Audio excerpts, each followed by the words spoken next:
Rafa Uckmann é um belo exemplo de criador que soube se adaptar e se manter relevante desde o início da internet até os dias de hoje, passando por redes sociais, estilos, formatos, sendo uma figura conhecida e que fez da produção de conteúdo a sua carreira. Oiê, sejam bem-vindos a mais uma análise de criadores de sucesso e hoje nada mais nada menos que Rafa Uckmann. E já quero te avisar que esse vídeo não tem só a intenção de recontar essa história de sucesso, mas analisar e entender todas as estratégias de conteúdo que fizeram Rafa permanecer por mais de 10 anos relevantes na internet. Então, se você gosta desse tipo de conteúdo, apoie o meu canal e se inscreve aqui e deixa o like nesse conteúdo para que ele chegue em mais pessoas e vamos para essa análise. Bom, e vamos para um fato que poucas pessoas sabem sobre a carreira da Rafa, principalmente as pessoas que acabaram de chegar, que conheceram ela recentemente, mas a Rafa se tornou conhecida ainda na época da revista Capricho, lá em 2016. E pra quem não sabe, a revista, né, Capricho era voltada para o público teen ali, adolescente, e os colírios da Capricho eram tidos como os meninos mais populares e os mais bonitos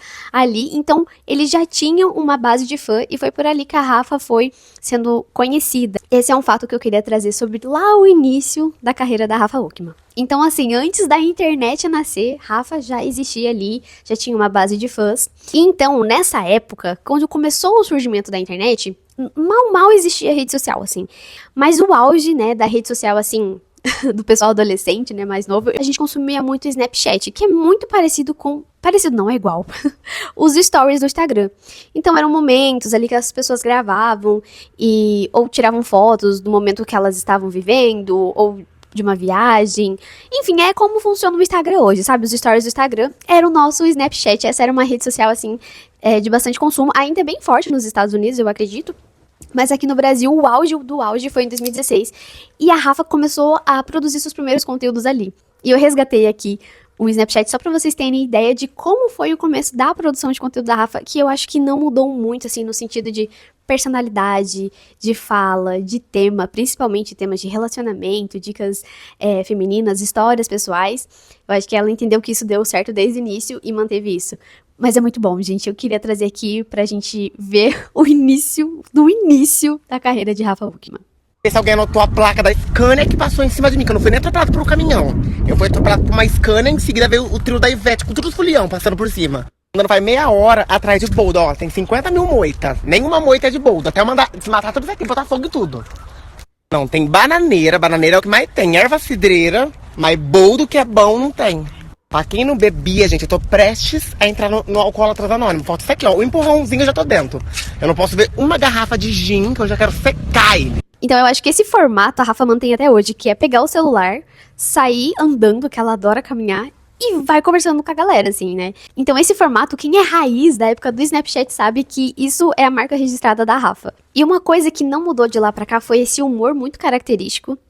E algo que faz com que a maioria das pessoas se identifiquem com a Rafa é porque ela sabe traduzir, sabe expressar em palavras os sentimentos que a gente não sabe nomear. Então isso faz que a gente se conecte de forma muito rápida com ela. E também eu acredito que as palavras que ela usa... Aqui ela tinha um sotaque bem forte ainda de interior, se vocês repararem. Mas ela fala, né? Ela tem um vocabulário muito bom, muito marcante, muito específico. E faz com que você reconheça ela muito fácil, assim. Então ela trouxe essa marca registrada desde sempre. E aqui no meu canal também já fiz um vídeo sobre a Tatá Staniek, né?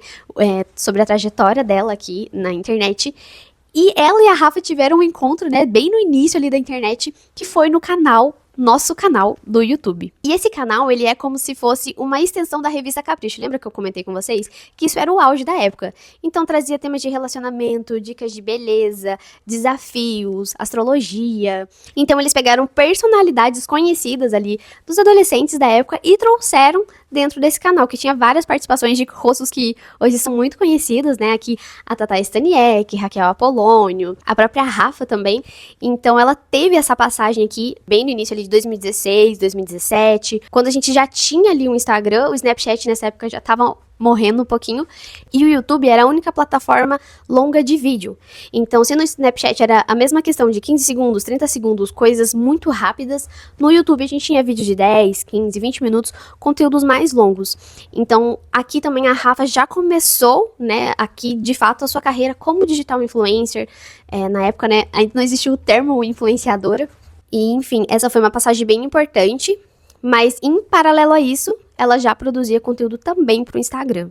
E como uma boa geminiana, a Rafa sempre fez excelentes amizades. E eu acho que esse é um dos fatores que fez com que ela sempre se mantivesse na mídia, sempre estivesse em alta. Não tô querendo dizer que ela se aproveitava das pessoas em alta, né, na mídia, na internet, pra ficar em alta também. Ela genuinamente fez amizade com essas pessoas e carregou isso junto com ela. Não é à toa que dentro do Instagram, o que sempre funcionou foi os conteúdos de amizade, né? Então ela trouxe essas amizades que ela fez dentro do YouTube, sempre teve ótimos relacionamentos com todos, assim. E até atualmente, nos dias de hoje, ela ainda faz participações, colaborações e collabs com essas pessoas. Então a gente vê que não era algo de passagem, ela realmente construiu uma amizade. E dentro disso, o conteúdo dela mais forte foi o de relacionamentos, né? Com os amigos, criar conteúdos ali de coisas comuns entre amizades. E as amizades que ela produziu muito conteúdo e cresceu muito nas mídias foi com a GK, o Álvaro e o Lucas. Hoje, atualmente, na data deste vídeo, a GK não faz parte mais desse grupinho do nosso squad, tá? Então é só o nosso trio. Mas a GK, sim, foi uma peça muito importante, mas, de fato, os conteúdos voltados para amizades e cenas comuns de coisas que acontecem com todo mundo que tem amigo, foi o que fez ela explodir. Eu vou trazer aqui pra gente analisar.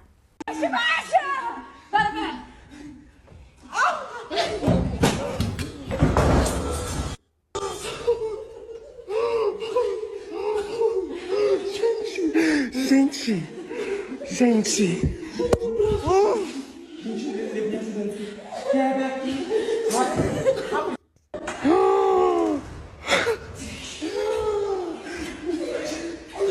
Gente, a Luísa vai matar a gente. Gente, quem lembra desse tour de quando eles derrubaram a porta da Luísa Sonza? Então esse é um dos exemplos, cara, não... Claro que essa não é uma cena comum, rotineira, mas é um dos vídeos, assim, pra mim, mais icônicos, que é quando eles causam isso. O pau caindo e eu, ó... Ai!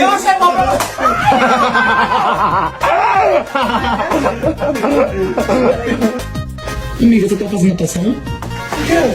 Tá fazendo natação? Não, vou começar. Não tá fazendo não? Não, vou começar. Oxe, nada de frente, nada de costas. Nada de lado. Uau, garoto. Mostra aqui, deixa eu ver como colocar você. De costas. Nada de costas. Nossa, que bafo de bosta você tá hoje. Aí, amiga, eu tô fazendo dieta, né? Inclusive, acho que você precisa, é o tamanho da caçamba. Amigo, desculpa, tomar Ozempic, mão de ar é diferente de fazer dieta. Por isso que a tua cabeça tá de caixa d'água. Aí quer falar da minha cabeça e seu cabelo, que aparece um ninho de pomba suja. Não fala assim da Rafa não, tá? E seu irmão tem a cabeça igual a tua, de caixa d'água. E você que fez implante continua calva. Que o Lucas tá rindo, sendo que a teta dele parece um salame. E você que é homem e mulher. Então a gente consegue ver esses conteúdos, assim, dessa amizade. Eu amo acompanhar, gente. Amo acompanhar mesmo. E por falar em acompanhar, quem aí não acompanha as turnê, os tour de quando eles fazem intercâmbio? Gente, é sensacional, assim. É tipo a melhor coisa pra se acompanhar na internet quando eles estão juntos. É um evento icônico. Mas uma coisa que isso traz, essa estratégia, é você fortalecer a sua marca e crescer de forma orgânica através dos seus amigos, através dos outros conteúdos. E você cria toda uma fanbase que acompanha de fato a amizade, sabe? E é uma forma mútua de crescimento, né? Você fazer colaborações com as pessoas certas, que compartilham dos mesmos valores e princípios que vocês. Então é uma estratégia bem interessante e bem inteligente de se aplicar. E vamos lá, e vamos lá, e vamos lá, e vamos lá. A boneca juntou e tão louca pra estudar. E vamos lá, e vamos lá, e vamos lá, e vamos lá. Alguém viu um gringo? A gente tem que aceitar. E vamos lá, e vamos lá, e vamos lá, e vamos lá. Tô louco pra estudar, eu quero é merendar. E vamos lá, e vamos lá, e vamos lá, e vamos lá. Gente, é uma tour. Juro, eu amo acompanhar. Trouxe mais um trecho só pra vocês entenderem, assim, essa novelinha que eles criam. É toda uma história, com textos, enfim, é muito divertido, assim, de acompanhar. Não é aquela coisa maçante que enjoa, é muito bacana mesmo de acompanhar. E cada um aqui com as suas características, né? Mas todos se complementam de uma forma que faz com que você queira consumir mais e mais. Abelha rainha, as outras duas são zangões dela. Aquela é a Lucas Guedes, a mais tapada do grupo. Enfim, sempre que esse trio está junto, em viagens, meu amor, pode esperar que eles entregam muito. Bom, mas nem só de amizades vive a Rafa Uckmann, ela tem muitos conteúdos virais, eu trouxe 2 aqui exemplos pra gente observar. Nada mega produzido, então o conteúdo dela sempre foi simples, mas de simples no sentido de não ter megas produções, mas um conteúdo sempre de tema comum, coisas que as pessoas conseguem se identificar ou que já vivenciaram.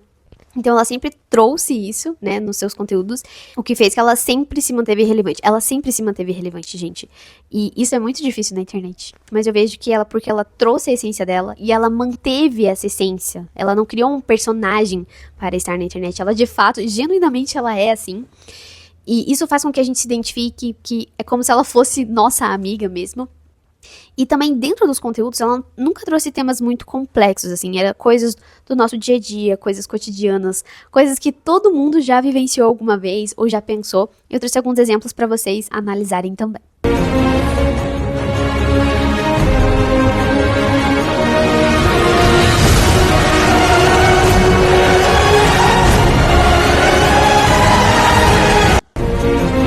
Gente, quem tem avós que vieram do interior vai se identificar muito com esse conteúdo, muito, muito, muito, porque eu lembro da minha avó contando como que era o tempo dela quando ela ia pra escola, que não sei o que, e é exatamente isso, entende? É um sentimento que a gente sente, mas que a gente não consegue nomear, de repente alguém faz conteúdo sobre isso, sabe? É muito genial. E se a gente analisar aqui, ó, 3 milhões de visualizações, é muita coisa, porque é um tema muito identificável. You know you love me, I know you care. Just shout whenever, and I'll be there. You want my love, you want my heart, and it will never. Então aqui mais um exemplo muito bom aqui, ó, quase 5 milhões de visualizações, mas disso, né, ser rico feliz ou ser pobre feliz? Claro que tu nunca escolheu ser rico, então ela consegue traduzir esses sentimentos, consegue até trazer essas superstições que existem, né, sobre você ter dinheiro, enfim, ela consegue criar muita identificação com o público, e acho que essa é a grande estratégia dela, sabe? É sempre estar antenada e conhecer bem seu público. E uma coisa que todo criador que se mantém relevante por tantos anos faz é analisar as tendências. Então, qual o estilo de conteúdo, qual o formato, o que tá mais em alta. Então, a Rafa também sempre soube aproveitar dessas oportunidades, né? Isso, ela veio lá antes da internet, então passando por revistas, Snapchat, YouTube, Instagram. E o formato que estava em alta ali no auge de 2021, 2022, eram os podcasts. Então, existiam os dois maiores podcasts masculinos, que era o Podpah e o Flow. Depois surgiu o da Tatá, que é o pod delas, e nessa leva surgiu o PocketCast, então, que foi o podcast idealizado e criado e feito pelo Lucas e pela Rafa ali em parceria. Então, ao total, foram gravados 94 episódios aqui, entre famosos, celebridades, pessoas da mídia, outros criadores, influenciadores, aqui a Márcia Sensitiva, a Vanessa Lopes. A época dos podcasts saíam muitos cortes, então faziam com que eles sempre tivessem semanalmente na mídia, na boca do povo, trazendo alguma informação de algum famoso. Então aqui, ó, ao total foram gravados 93 episódios, e eles estão disponíveis aqui, mas eles encerraram o projeto, hoje eles não deram continuidade, mas foi um projeto bem interessante, bem bacana. Inclusive aqui, ó, a Luísa Sonza. Gente, um fato sobre a Rafa Uckmann, que talvez vocês não saibam, mas ela foi madrinha de casamento da Luísa Sonza, gente. Aqui a prova. Outro fato aleatório. Entrando naquilo de que ela sempre conseguiu manter amizade. Só tinha amizade com a Luísa Sonza, com o Whindersson, com a Anitta, Bruna Marquezine. Então, assim, a galera famosa, todo mundo é muito fã, assim, da Rafa, porque acredito que, genuinamente, ela é uma pessoa legal, assim, de se conviver, né? Ela nunca se envolveu muito em polêmicas, eu acho que isso é um ponto muito positivo também, porque tem muitas pessoas que crescem à base de polêmica. Esse não é o caso da Rafa, sabe? Ela sempre, de fato, foi uma pessoa engraçada, descontraída, que trouxe leveza. E além também do YouTube, a Rafa começou a trazer mais conteúdos também pra dentro do TikTok. Antes ela trazia os conteúdos do Instagram pra cá, que eu acho que a maioria dos criadores fazem isso, mas nos últimos tempos ela de fato tem construído conteúdo mais nativo mesmo da plataforma, né, aqui sem muitas edições, coisas mais simples, né, mais o formato, a cara do TikTok em si. E uma coisa da Rafa também que eu acho muito específica, não vejo outros influenciadores ter, mas claro que ela tem uma peculiaridade, porque ela, né, se veste de mulher e tudo, e eu acho ela belíssima, tá, belíssima, mas ela já falou em várias entrevistas que ela não é drag queen nem nada disso. Mas a Rafa, ela tem um alter ego, que quando ela se arruma, ela se monta, a Rafa nem vem junto, entendeu? Então, como se fosse um alter ego, assim, que a Rafa nem vem já é o oposto, é aquela menina bem patricinha, bem aesthetic, bem Kylie Jenner, como ela gosta de falar. E os conteúdos que ela traz, né, ela criou esse alter ego e ela criou uma conta pra isso. Ela tem essa conta no TikTok e no Instagram. Acredito que é pra passar pros boy que quer ver ela, não quer ver a zoeira que ela posta no Rafa Uckmann. Mas o que eu acho interessante nesse alter ego é que é uma nova personalidade. Aqui sim é um personagem. Mas eu gosto muito da produção de conteúdo da Rafa Neivin porque ela influenciou o estilo de conteúdo que a Rafa tem hoje. Baby, you got me, and ain't nowhere that I'd be. Then with your arms around me, back and forth and É muito conteúdo de close, mas tem dicas de beleza, meninas. Aqui, ó. Coisas caras que valem a pena. Coisas caras que pra mim valem a pena cada real gasto. Depilação a laser, meu amor. Desculpa, eu não conheço uma pessoa, não tenho Pedro Peraigo, que tenha se arrependido e falado: ai, eu queria muito ter meus pelos de volta. Duvido, gente, vocês não sabem o prazer de acordar com a subaca lisinha. Então agora ela traz esse formato, assim, de conteúdo mais de diquinhas, de beleza, truques de garota. Vocês querem um spoiler sobre mim? Não deixa eu continuar a frase. Quer que eu realmente seja sincera? Não. Então esses conteúdos mais nativos mesmo, ela trouxe isso pro Rafa Uckmann também, mas aqui pra Rafa Neivin. Então lembra que eu falei que um ponto forte da Rafa são as amizades. E quando eu falo de amizades, assim, quando surgiu o nosso canal lá com Tata Staniek e aquela galera, a Rafa manteve essas amizades ao longo dos anos. E isso foi bacana porque ela sempre esteve envolvida nos projetos e sempre ajudou as amigas, também impulsionou, né? Porque várias dessas amigas são blogueiras que hoje têm marcas próprias e ela sempre impulsionou e ajudou essas amigas. Mas um fato muito interessante é que isso também fez com que ela se mantesse relevante. Então, ali no final de 2025, a Tata anunciou que a nova contratada, né, a apresentadora do Pode Entrar, é a Rafa Uckmann. Então, fazer esses projetos faz com que ela nunca caia no esquecimento, sabe? Então, esse projeto foi muito bacana, porque a Rafa, ela é xereta, ela queria entrar em tudo, ver tudo. A Rafa sempre foi gente como a gente. E eu acho que é esse o maior diferencial dela. Ela não tenta parecer ser algo que ela não é. E pra finalizar, a Rafa não cresceu porque tinha uma produção impecável. Ela cresceu porque construiu 3 ativos muito fortes. Primeiro, uma personalidade fácil de reconhecer. O público sabe como ela vai reagir, falar, brincar ou contar uma história. E isso cria muita familiaridade. Segundo, a transformação da vulnerabilidade em entretenimento. Problemas amorosos, situações constrangedoras e experiências pessoais nunca foi apenas um desabafo. É como se a gente fizesse parte dessa história com ela. E terceiro, a capacidade de migrar de plataforma. Revista, Snapchat, Instagram, YouTube, televisão, streaming, podcasts e programas. A Rafa não ficou presa a um único formato que fez com que ela viralizasse. E se a gente pudesse definir o sucesso da Rafa Uckmann em uma única palavra, seria personalidade. E se você chegou até aqui, meu muito obrigado e não deixe de comentar aqui pra mim qual o próximo criador você quer uma análise. E é isso, um beijo e um cheiro.